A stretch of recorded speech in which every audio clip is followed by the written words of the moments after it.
Sidna Ġesu jgħidilna għodu attenti mill-profeti folots li jiġu għandkom fil-bies naċ imma minn ġewwa u mal-pub ħattafin. Mill-frott tagħhom tarfuhom. Jaqgħu n-nies jiġbru l-għeneb mix-xewk jew it-tin mill-għollieq. Hekk kull siġra tajba tagħmel frott tajjeb. Imma is-siġra imħassra tagħmel frott ħażin. Ma tistax siġra tajba tagħmel frott ħażin, lanqas siġra mħassra ma tista' tagħmel frott tajjeb. Kull siġra li ma tagħmilx frott tajjeb tinqata' u tinxteħed fin-nar. Hekk immela mill-frott tagħhom tarfuhom. Missieda Smawiet irdulek ħajr għal kelma mqazza tiegħek li bjanti ikkomunikajt magħna il-sewwa tiegħek, il-mogħdija ġusta.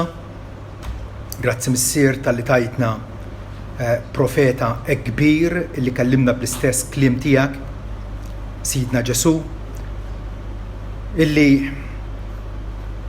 intu wkoll tajtna l-grazzja li nisimgħuh u nitolbuk mulej biex tatina wkoll l-abbiltà ħalli naġixxu fuq dak il-tagħlim san, tagħlim ta' erf illi huwa għaddielna.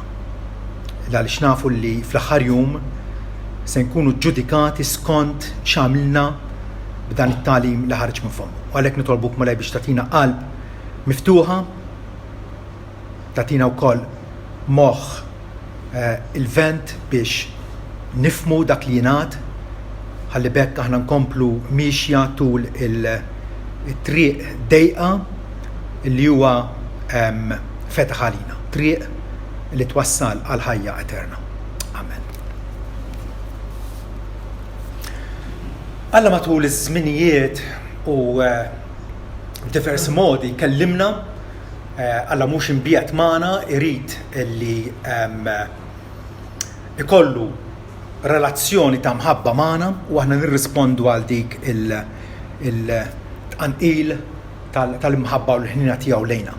Kellimna permezz tal-profeti u fil-milja ta' żmien kellimna imqar bibnu stess. U allura dak li Alla kellu jgħidilna għalulna u għadu kelma ħajja, kelma indispensabbli għalina sal-lum il-ġurnata. Il-kelma miktuba talla hija awtorevoli, hija il-riga li bija aħna nkejlu lilna nfusna. Aħniex mexxin dritt jew inkella mawġin. Alla ħatar fil-Knisja tiegħu rajja u għalliema katekisti illi jgħalmu l-verità tiegħu. U dawna narfuhom il għaliex huma nies huma rġiel illi mhumiex lesti li jaqgħu f'kompromessi.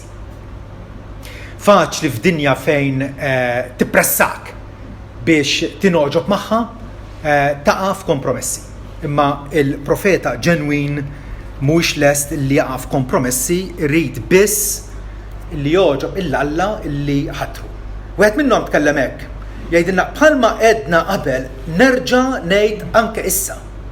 Jekk xi ħadd qiegħed ixandrilkom evanġelju kontrarju għal dak li rċevejtu ħajkun miskut. Għaliex ovvjament illum il-ġurnata nafu li apparti l-Vanġelu Bibliku, il-Vanġelu ġenwin hemm 1000 Vanġelu ieħor jew 1000 mod ieħor illi blata tal-Kristjaneżmu, bl-iskuża tal-Kristjaneżmu qed jiġi propagat fost il-ġnus tad-dinja. Però l-Apostlu Pawl qed jgħid illi hemm Vanġelu wieħed u jekk xi ħadd ixandrilkom Vanġelu kontrarju għal dak li jirċevejtu, ġifieri għal dak li aħna irċevejna mingħand l-Apostli ħajkun misħud. Kliem misnun, Pawlu mhux qed jomod kliemu qiegħed jgħidha kif inhi. Jew aħna ilqajna l-Evanġelu ġenwin u nżommu sħiħ miegħu u ngħixu lilu, jew inkella ħajkun misħud dak li jippropaga jew ixandar Vanġelu ieħor. Qabel issa qed nipprova nirbaħ l-approvazzjoni tan-nies jgħid jew l-approvazzjoni t'Alla. Jekk qed nipprova noġob jew qed nipprova noġob lin-nies, jekk għadni qed nittanta noġob in-nies ma kontx inkun lil sir ta' Kristu. Ġifieri hemm żewġ alternattivi. Jew inti li l-sir ta' Kristu ħadkun mibgħut u kritikat mis-soċjetà tiegħek, jew inkella se tinoġob mas-soċjetà imma mbagħad il-konsegwenza hija li ma tkunx il-qaddej ta' Kristu. Profeta ġenwin fejn jara il-periklu iwissi, fejn jara l-iżball iċanfar, fejn jara illi hemm riskju fejn wieħed jaqa' f'xi nassa spiritwali iwiddeb, fejn jara illi n-nies Alla raqdu jew għajjew jappellalhom biex jieħdu azzjoni propizja, fejn jara illi l-affarijiet mhumiex sewwa ifittex illi jirranġhom. Il-profeta Iżajja jgħid dwar profeti folots jgħid hekk tara. L-assisa tiegħu omja, kollha ma jifmux, kollu ma klieb muti jekk għandek kelb tal-assa. Huwa mutu x'jiswa. Ma klieb muti li ma jistgħux jimbħu jorqdu minn duda u jħobbu jonosu. Il-traċedja moderna hija li ħafna nies qegħdin iħarsu lejn għalliema minn għalihom jew jassumu li huma predikaturi tal-Vanġelu meta mhuma xejn. Huma il-pup lebsin l-ilbies tagħna. Hija realtà traġika, realtà illi qegħdin ngħixu f'din ir-realtà. Frattant bħalma għamel Ġesu l-apostoli tiegħu għamlu l-istess fejn jaraw illi hemm wieħed qiegħed jiżvija, wieħed jiereġ il-barra mit-triq iwissuh. F'waħda mill-littri fl-Apokalissi naqraw isar, ġifieri min-nas saħħaħ il-ħwejjeġ li baqa' u li se jmutu għax ma sibx l-emejjel tiegħek mitmumin quddiem Alla. Aħna hawnhekk inxandrukom il-kelma pubblikament, ġilu wkoll iltaqa' magħkom privatament u kultant ikolkom ċertu problemi li jiena ma nieħux pjaċir illi nipprova nurikom l-iżbal tagħkom. Imma dik hija sejħa ta' għallim ġenwin illi fejn jara dak li jkun qiegħed jiżvija jew waqaf gandott nfittxu illi noħorġu minnu.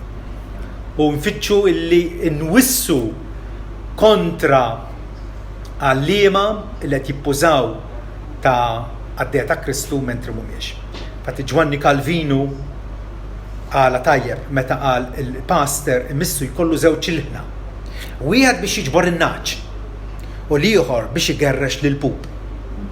Mhix sejħa pjaċevoli illi ħafna drabi ikollna nużaw dak il-leħen illi bih ingerxu lil pup il għaliex rridu nipproteġukom. Alla apposta qiegħed fil-Knisja nies illi mhux biss huma mitra tal-Iskrittura imma jafu x'fija u lesti bil-kuraġġ kollu u jgħoddu n-nefqa biex iwassluha intatta mingħajr ma jimbabsa lil dawk illi joġobhom illi jisimgħu. Il-profeti folots Ġesu wissina kontrihom u jgħidilna kif nistgħu narfuhom. Importanti illi mhux biss nafu li jeżistu. Imma jekk ikoll niltaqa' ma' wieħed kif narfu. Hemm diversi modi. Ġesu jgħidilna mill-frott tagħhom tarfuhom. L-ewwel nett il-ħajja immorali tal-profeti folots u r-riżultat tal-influenza negattiva tagħhom fuq ħaddieħor. Sikwit iservu bħala indikazzjoni li dawn mhumiex approvati minn Alla. Huwa faċli illi timi tal-virtù għal ftit ta' żmien. Huwa impossibbli illi tipprova tagħti impressjoni qed tgħix ħajja virtuża meta inti ipokritu.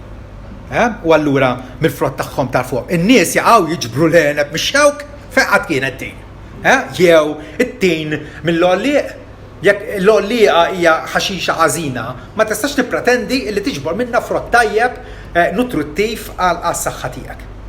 Ħafna drabi il-profeti folots jingħarfu il għaliex b'xi mod jew ieħor xi ftit jew wisq jiġġdu veritajiet fundamentali tal-fidi. Maħniex qegħdin nitkellmu dwar illi hemm xi punti irqaqat fl-iskrittura illi nifhimhom mod u pastor ieħor jifhimhom mod ieħor.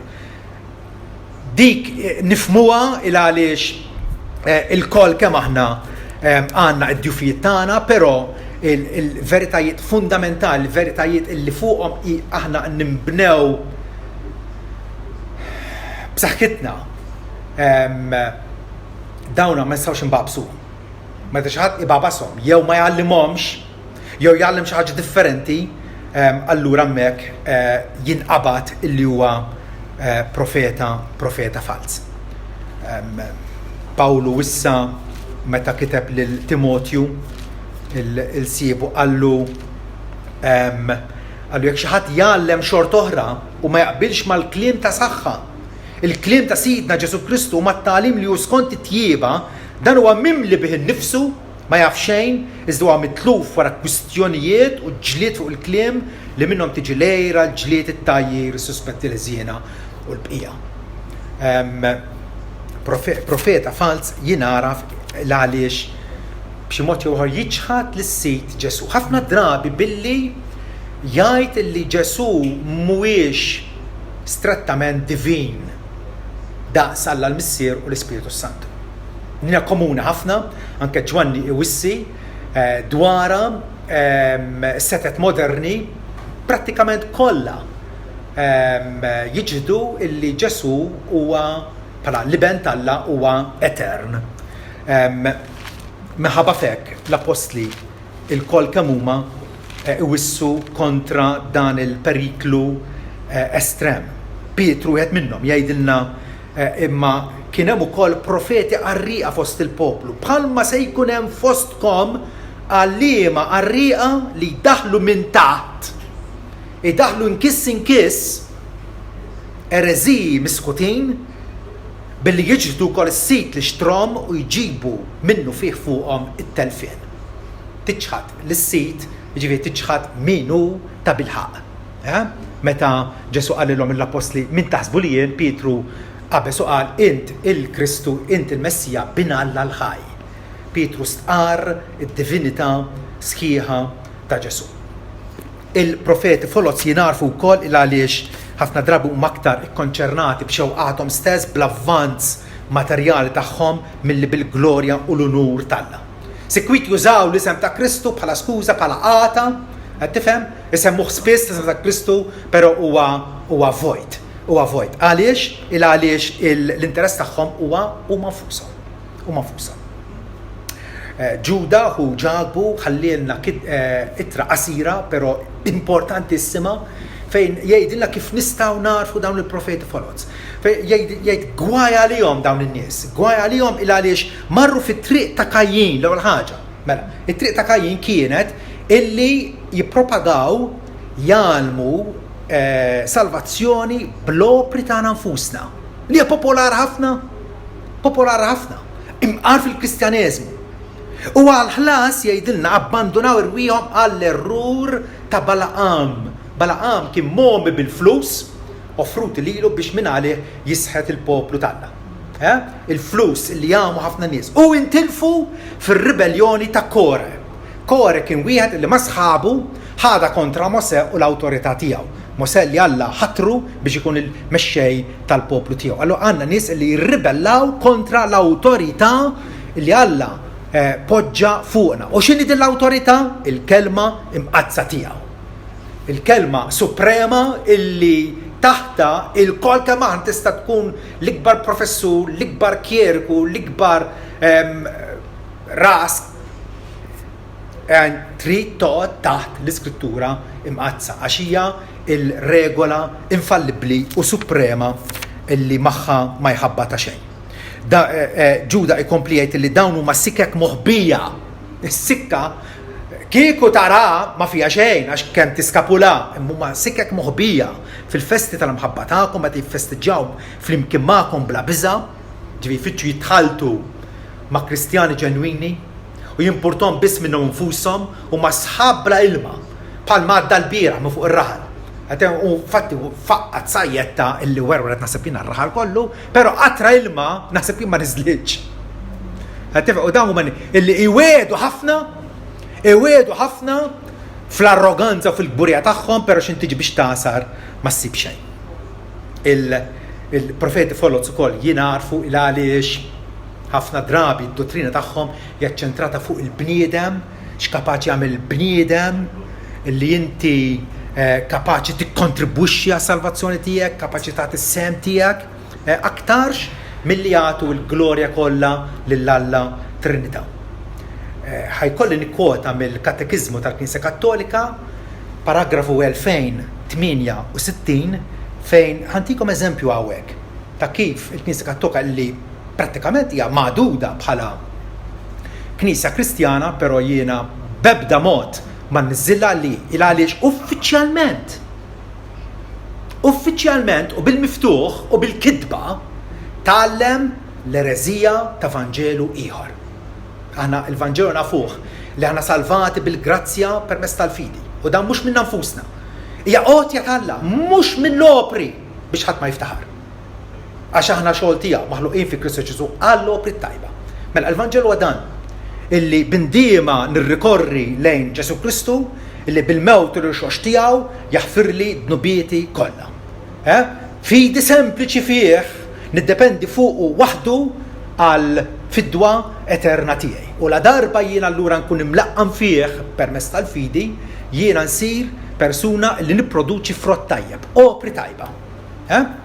Frattant, il-Knisja Kattolika uffiċjalment tajtek l-isqfijiet bħala suċċessuri tal-Apostli irċivew mingħand il-mulej il-missjoni li jgħalmu l-ġnus kollha jxandru l-Evanġelu lil ħolqien kollu biex il-bnedmin kollha permezz tal-fidi, il-mamudija u l-ħarsin tal-kmandamenti jiksbu s-salvazzjoni. Jekk mhijiex ċara din, ma nafx jista' jkun ċar. Qegħdi jgħidu biex tikseb is-salvazzjoni trid ikollok 3 affarijiet. Trid tagħmel 3 affarijiet. Fidi, mamudija u ħarsien tal-kmandamenti. Nista' nkwotalkom iżjed il-ħin ma jippermettix. Ja Knisja il qalbet l-Evanġelu ta' taħt fuq. Permezz tal-fidi biss insalva bħalma qal l-Apostlu Pawlu. Fl-ittra lil-Galatin jgħid il-Pietru qed iċanfru pubblikament. Jgħidlu aħna wkoll avolja Lut mit-twelid u mhux mid-inbin mill-ġentili. Aħna wkoll hemm minna f'Ġesu Kristu. Biex inkunu ġustifikati bil-fidi fi Kristu Ġesu u mhux bl-opri tal-liġi, għax bl-opri tal-liġi ħadd ma jkun iġġustifikat. X'jiġifieri ġustifikat? Ġifieri magħdud ġust, illiberat quddiem it-tribunal tal-Alla maħfur kompletament permezz tal-fidi. Fuq dawn in-nies li propagaw dan it-tip ta' Vanġelu fals, l-Apostlu Pawlu jippronunzja saħta doppja. Hija realtà tal-waħx u jaqblinna nikkonfrontawha u naċċettawha kif inhi. Profeta fals ukoll jingħaraf il għaliex apparti l-iskrittura illi ju minn għalih qiegħed ixandar jippropaga jew ixandar jew jgħaddi tradizzjonijiet umani, invenzjonijiet tal-bnedmin. Limbu issa, all right. Aċċettaw li ma jeżistix. Imma purgatorju illi ġie inkorporat mill-paganizmu, l-idea ta' fil-paganizmu hija popolari ħafna, tajjeb, għamluha domma tal-fidi, u jgħalmuha meta m'hemm ebda indikazzjoni ta' purgatorju fl-iskrittura. Il-purgatorju li nitgħallem dwaru fl-iskrittura huwa Ġesu Kristu, illi inaddafni meħtieti kollha u jagħmilni preżentabbli quddiem Alla. Ġesu kellu kliem jibes kontra l-Farizej illi fil-reliġjożità kollha tagħhom fettilhom illi iżidu it-tradizzjonijiet tagħhom mat-tagħlim tal-Iskrittura. Ġesu ċanfarhom severament u għalilhom għaliex intom ukoll tiksru l-kmandament Alla minħabba t-tagħlim tagħkom. Fil-każ modern, it-tagħlim tal-Knisja Kattolika huwa li tista' anzi għandek tagħmel statwi biex tivvenerhom u iservuk fid-devozzjoni tiegħek. meta l-kmandament Alla, it-tieni wieħed imwarrab bil-pulit qatt mu mgħallem minsi prattikament jgħid la tagħmel ebda xbija ta' kwalunkwe ħaġa fis-sema fl-art jew taħt l-art la tmilx qudiema. La tmilx qudiemhom u la tagħdurhomx għax jien il-mulera tiegħek Alla jur nħallas ħażen l-missirijiet fluliet sat-tielet u r-raba nisel ta' dawk li jobgħoduni. U nagħmel ħnina ma' sal-1000 nisel ma' dawk li ħobbuni u jħarsu il-kmandamenti tiegħi. Prova ewlenija li wieħed jobgħod il-Alla hija meta jagħmel l-istatwi u jżomm fid-devozzjoni tiegħu.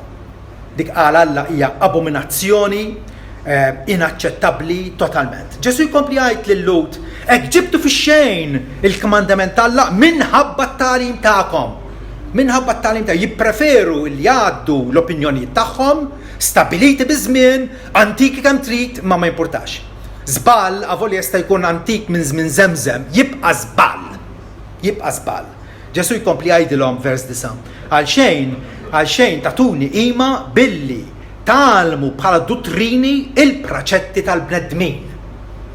Ma l-iskrittura mqazza ma jħabbata xejn. Tista' tkun għaref kemm tkun għaref. Tista' tkun min tkun. L-iskrittura hija il-Vox Dei, il-leħen tal-Alla. Minna rridu nisimgħu u minn xejn aktar. Fil-katekizmu li pubblikajna hemm mistoqsija. Għaliex ir-riforma kienet meħtieġa? Għaliex aħna protestanti? Għaliex ipprotestajna? Għaliex ollejna leħinna kontra dawk l-iżbalji tal-Medjuevu? Għaliex kienet meħtieġa? Il-tweġiba hija din għax il-Kristjaneżmu kien imtaqqal bl-immoralità, is-superstizzjoni, is-saċerdotaliżmu. Jiġifieri illi biex issalva għandek bżonn is-saċerdot u ma tgħaddix mingħajru għax fit-teoloġija Kattolika s-saċerdot huwa Kristu ieħor, alter Christus. Huwa Kristu ieħor minn hemm ta' salva għax hu jrid jagħmlek. U jrid joffri l-offerta tal-quddiesa. U dal-affarijiet u jrid taqarrek. U dal-affarijiet kollha. Saċerdotaliżmu, l-idolatrija li ġa semmejnija l-prattiċi vergonjużi bħalmu għal-beħ tal-indulġenzi li għadhom sal-lum, propagati sal-lum, relikwi, suċċessjoni apostolika l-papat, talb l-qaddisin u l-Marija, il-purgatorju, saċerdoti bħala medjaturi, arar fil-konfessjonarju, it-transustanzazzjoni, l-idea pagana illi il-ħobs jinbidel fil-ġisem id-dem, il-ruħu d-divinità ta' Kristu. Transustanzazzjoni, is-sakrifiċċju mġeddet fil-quddiesa, mhux biżżejjed li Kristu mid-darba għal dejjem fuq is-salib. Imma jtiġi perpetwat, jtiġi mġeddet, altrimenti ma jiswielek xejn. Salvazzjoni bil-sagramenti u bl-opri tajba kif ġarajna, 5 sagramenti miżjuda ma' 2 li tagħna Ġesu, l-ikla tal-mulej u l-mamudija, invenzjoniet ta' festi, purċissjonijiet, monastiċiżmu, ascetika, riġenerazzjoni bil-mamudija, li l-mamudija tweldek mill-ġdid, ma ssibix fl-iskrittura. Mamudija ta' trabi, ma ssibix fl-iskrittura. Ma salt, tradizzjonijiet li m'għandhom ebda bażi biblika fuq kollox. Il-Vanġelu kien għoddu intilef. Ir-riforma offriet libertà minn dan il-madmad. Illum lajta nilqgħu il-xulxin u mhux kulħadd miexi fil-triq tajba. Well, skont Ġesu ħafna mexxin fit-triq il-wiesa ċertament u triq id-dejqa ftitu ma' dawk li jsibuha. Profeta fals tafu la xifittex jippromuovi l-esperjenzi reliġjużi tiegħu u ħafna drabi manifestazzjoni soprannaturali x'kapaċi jagħmel anke kapaċi forsi jagħmel mirakli. Tant popolari fil-Knisja Kattolika, tant popolari. Vera? Biex minalhom jimpressjonaw meta fil-ġudizzju dawn nies jgħidu lil Ġesu, għallimna fil-pjazzes tiegħek, għamilna mirakli f'ismek, u Ġesu jgħidulhom qatt ma kont nafkom. Dipedu minni, intom li tagħmlu il-ħażen. Dawn il-profeti folot ukoll ħafna drabi dew b'lingwaġġ bibliku semgħu għadin, dew b'lingwaġġ bibliku, imma jtuh tifsira differenti. Il-kelma grazzja pereżempju, illi tant jaf il-favur ta' Alla mhux mistħoq li Alla jagħti lil xi wħud biex iwassalhom għas-salvazzjoni eterna. Le, fil-Knisja Kattolika il-grazzja tfisser li Alla jagħti l-abbiltà xi ftit jew il-kulħadd biex jagħmel ħiltu ħalli jimmerita s-salvazzjoni u nafx qed ngħid mill-katekiżmu tagħhom stess biex jimmerita s-salvazzjoni. Dik hija l-grazzja. Mogħtija lil kulħadd. Alla jagħti l-opportunità lil kulħadd biex imbagħad sta għalik illi bl-enerġija u bil-ħila tiegħek tasal biex issalva lek innifsek.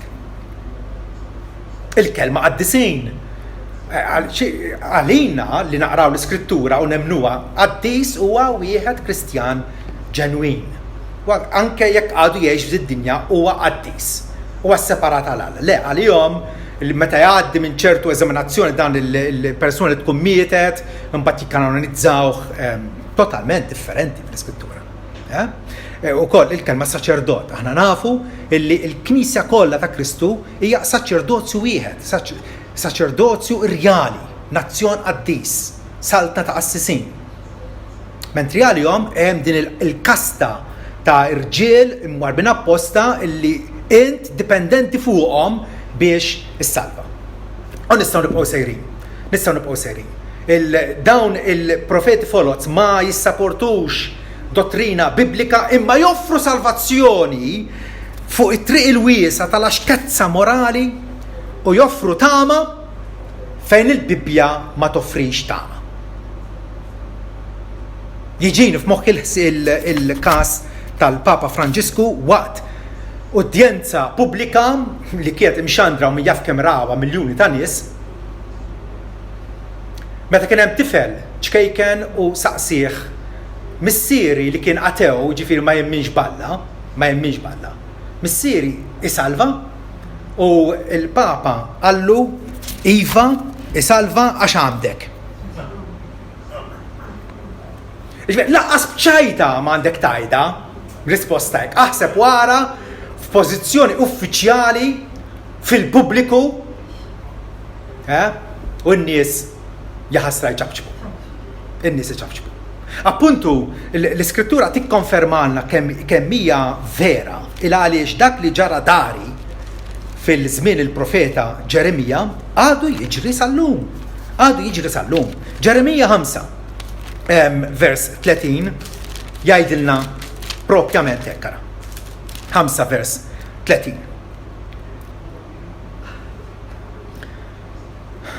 Ħaġa li tkaxkex u twerwer saret fil-pajjiż. Il-profeti ħabbru fals, il-qassisin jgħalmu minn żniedhom jivvintaw l-affarijiet huma. U l-poplu tiegħi iħobbu dan.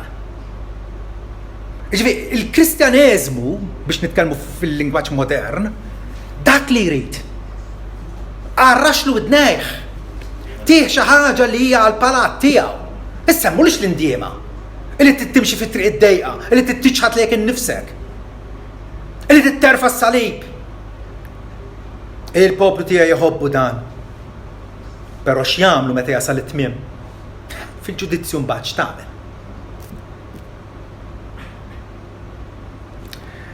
Hemm periklu spiritwali ta' dawn il-kulti kollha, biċ huma kbar ħafna, bħal Knisja Kattolika Rumana, u bħalma kulti li dejjem nibtu matul iż-żminijiet. Il-periklu tagħhom huwa li jinvolvuk f'errur serju, l-errur li żball joqtlok. Errur perikolus li żvija lin-nies għaliex l-errur ġej minn missier il-gideb. Minnu missier il-gideb? Ix-xitan. Jesu qal lill-Lut missierkom huwa x-xitan u intom tagħmlu l-opri ta' missierkom u kien missier il-gideb. U ma qatx fil-verità. Fl-aħħar mill-aħħar għajla jeżisti żball jew ereżija illi mhix imnebħa mid-demonji. Il-konsegwenza ta' tagħlim fals li inti taċċetta l-gidba minn għaliki għal-verità, il-konsegwenzi huma eterni. Jistennina ġenna jew infern. Milquh minn Alla għax il-qajt il-verità tiegħu bl-imħabba u għexta jew inkella aċċettajt il-gidba sokkrija però fatali tax-xitan. Per eżempju, jekk wieħed jemmen f'Ġesu kif imxandar mill-lekk msejħa xhieda ta' Ġehova għax l huma xhieda u laqqas jafu min hu Jahwe. Jekk wieħed jemmen f'Ġesu kif ixandru huma li huwa l-ewwel ħlejqa li ħalaq Alla. Kif tista' salva meta